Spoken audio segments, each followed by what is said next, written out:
drop of blood, because them is his brothers. He don't see their color. He only see his tribal colors. That's it.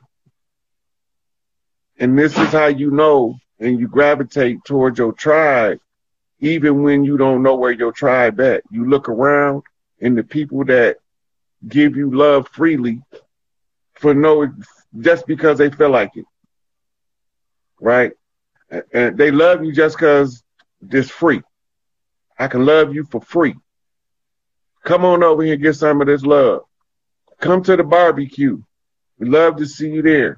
You get to the barbecue, they treat you like you've been a special member of the family the whole time. Like, hey, cousin. Right? And you ain't never seen these people a day in your life. And they treating you like gold. Why they treating me so good? This your tribe, motherfucker. They glad to see you brought your ass back home. At least that's what they used to tell me when I get there.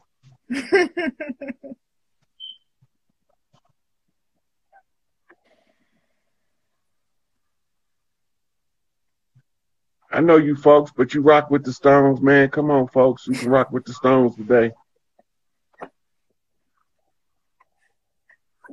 So video was where you said you be flipping just to throw the algorithm off. I was like, he absolutely did this. Sometimes you really can't keep up. Oh, but when you do, this shit's crazy. This shit's crazy. Look, the AI can't keep up. But them gangbangers and them thug niggas be matching every motherfucking flip. The same shit I be doing with the words is what they be doing with their hands. The same shit. I'm just using words. They just throwing up they set. I'm going in, I'm using the pattern, the speech pattern that's signatured after the subconscious mind organizing of information so that I can connect as many dots as possible in your subconscious mind in order to polish the mirror that's called the black dot. Once that mirror is polished, you see clearly you don't need me no more. And I'm just trying to make it as many motherfuckers not need me as possible. Fine. I hear you. I hear you. Now that's dope. And that's how I got into the whole human design, which kind of took me like, because I heard about it years ago, but then. Yeah, that's the great arcana I was talking about in the last video. Yeah. Okay. Yeah, human design, the great arcana, the great work. The work of building Solomon's temple, the temple of man. That's exactly what it is. Right. And the temple of man houses Solomon, the soul of man. Yeah, right. Right.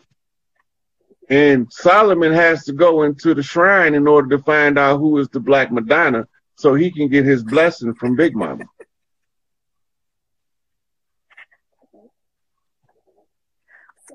So then the Black Madonna is the next heir to be Grand Matriarch. See, they don't tell you the structure that it is the papal, the Roman Catholic Church is patterned off the civil priestesses. The only one supposed to wear black is the one who sits on the Queen of Heaven and Earth seat that they keep suspended in the air. Because if a man sit in it, they automatically lose patriarchal rights all over the earth instantly.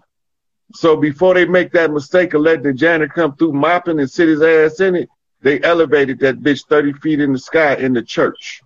And you can look that shit up to see it yourself if you don't believe me. And the Pope chair sit under the motherfucker. And then they told us we was one nation under God. They never told her she wasn't in her seat right now.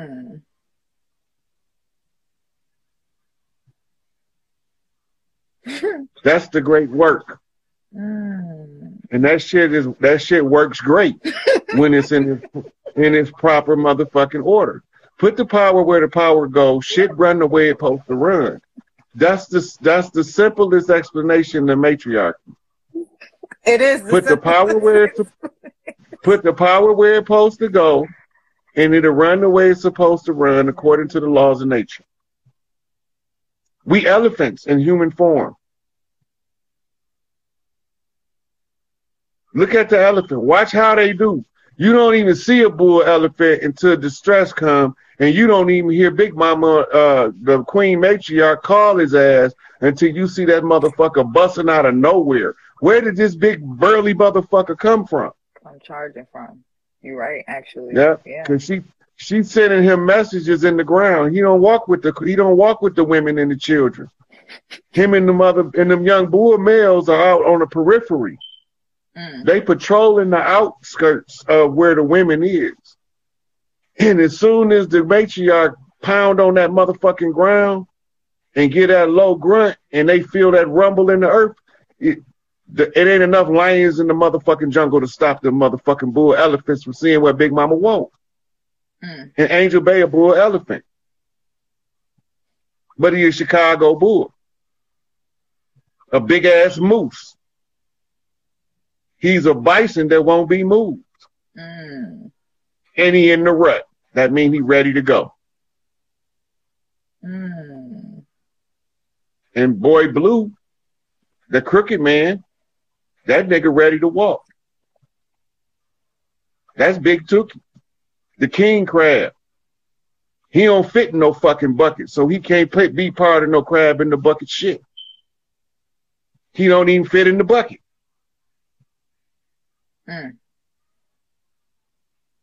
So the king crab is the crab that can walk over the bucket and get all the crabs out if you give him a chance. They thought he was dead because they packed him on ice. But now man on ice is a soul on fire. They done fucked up. That's going to be the shocker because they told us he was dead. Lying motherfuckers. They told us he was dead. Oh my God. They really did. They televised it. Oh my God. Oh my God. Made articles about it and all kind of shit. All kind of shit. Oh my God. But I already knew since the 60s they wasn't going to be able to kill him because Eldridge Cleaver told me. When he wrote that hard-ass book called Soul on Ice. And then he wrote that bullshit called Soul on Fire. Then he flipped that shit. And then it came through a Wes Craven shocker off of a motherfucking Eazy-E Ice Cube beef. Right? So there was a Lethal Injection straight out of Compton off of a West Side Connection, making niggas bow down when they come to our town. When they westward bound, fool. I ain't a hater like you. Bow down to a player that's greater than you. At this game we playing called the knockaround game, where we be knocking motherfuckers around, but only the gorillas stand up because the rest of them niggas getting knocked down. They done fucked around and let the gorillas come through the gate. And that's how the GDs got in the dope, off Gorilla Gride. That's GD Ride. They didn't even see it coming because they was watching the flash when I motherfucking telepathically connected with their ass. So now you got motherfucking G's in all the streets that's starting to see who we really be. And what did DMX say? They don't even know who we be. They don't know who we be. But we know who we be. We know who we be. Right? Oh my God. We know who we be. Real recognize real, and a lot of ours are starting to look real familiar now.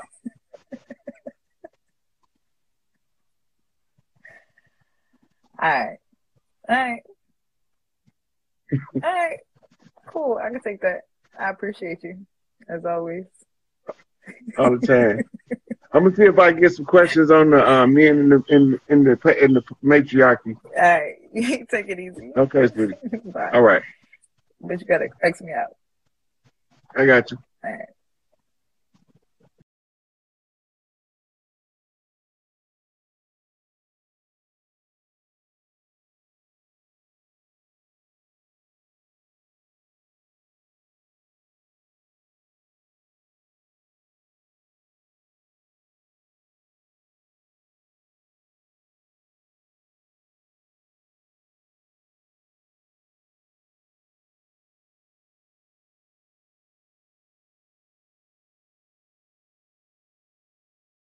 Translate Blood Shield as Rothschild.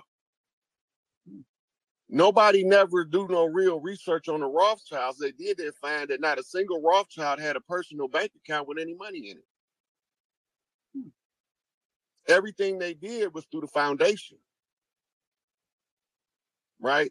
Why did they do everything through the foundation? Because the foundation is predicated upon stolen items from here. And the ancient code of thieves is updated. It's called the Uniform Commercial Code. They can live off of it until the people who owns it reclaims it. Then they have to return it back to them with just compensation. That's why we're not eligible for reparations, because they just sitting on our shit, our wealth. The Americas was the wealthiest land in the world because the way that the people treated each other. Money wasn't the driving force.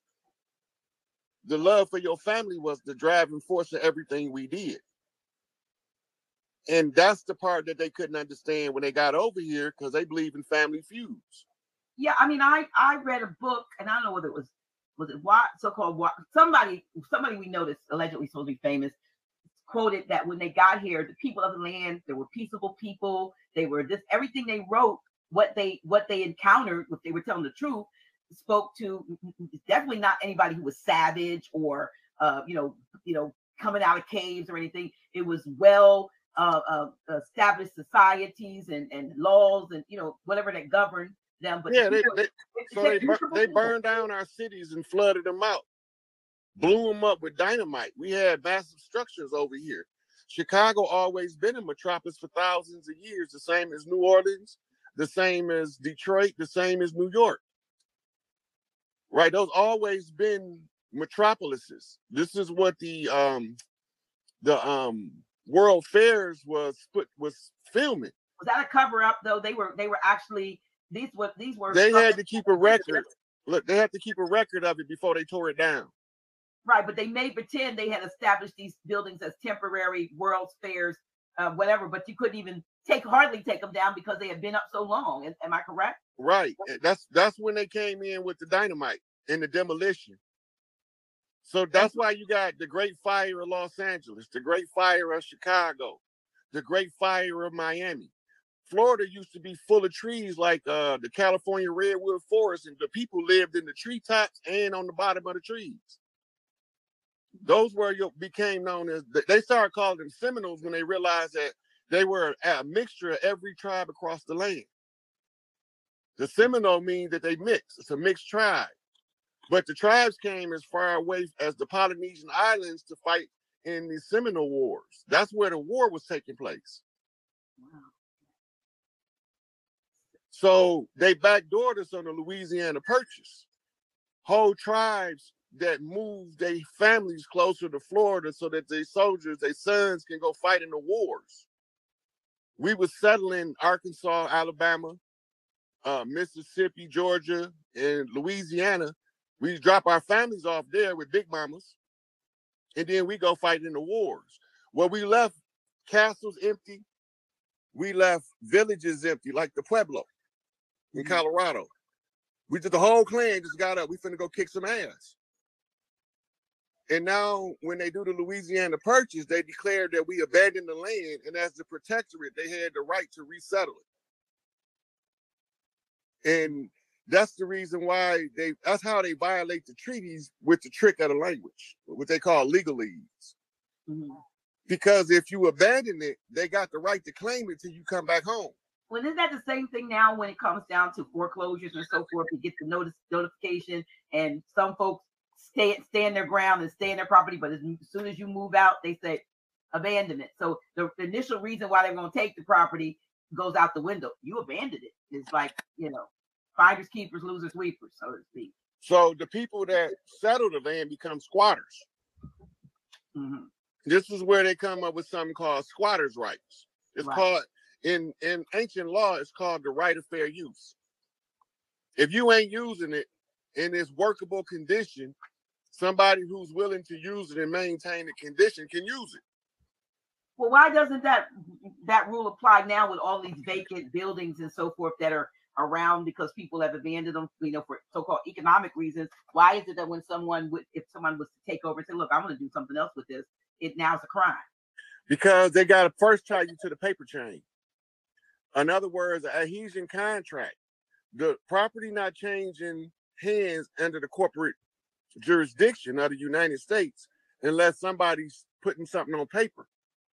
They got to know who got your land and who hands has been through before you take it back, so they can know what they owe you. And how does one do that? They gonna tell you. This whole system is over. The United States corporation has been dethroned, so to speak. We under the Indigenous Rights Act now. We in the middle of continuity of government transfer. That's why the borders has been closed for almost 2 years.